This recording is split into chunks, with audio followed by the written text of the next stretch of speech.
आजको कविताको शीर्षक रहेको छ धनको ध्वाँसो। यो कविता चाहिँ बोली चाहिँ मेरो रहेको छ भने शब्द चाहिँ मेरो एउटा प्रिय साथीको रहेको छ जसले आफ्नो परिचय खुलाउनबाट मलाई मनाइ गरेका छन्।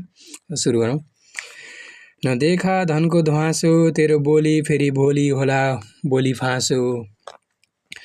दुःखमा साध्य नदेखा हाँसो पछि भने निभल्लान् तैले के गरिस् जाँठो। जिन्दगी भन्या मौसम झरी झरी पात अकलको गाँठो खै कुन्नी यहाँ कोही अमर भई बाँचो। देखिन्छ जुन रातो देखिन्छ यहाँ मानवता र मानवतामा जात र भात खै कसले टाँसो। के सम्बन्ध छुट्याउने भन्या जात र भात अब जसले कुरा गर्छ जात र भातको उसको मिलेर उडाउनु पर्छ पुत्लो अनि सातो। नबोल्ने मान्छे कहिले हुँदैन लाटो प्राणमा बग्ने एकै श्वास र रगत हो।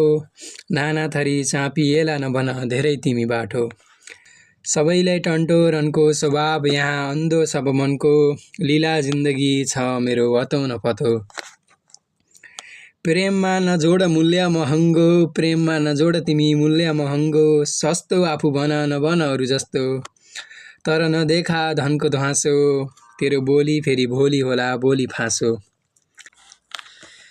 तैले बुझ नबुझ तर नबन बुझ जिन्दगी केही समयको मात्र फिर्ता गर्ने एक सासो।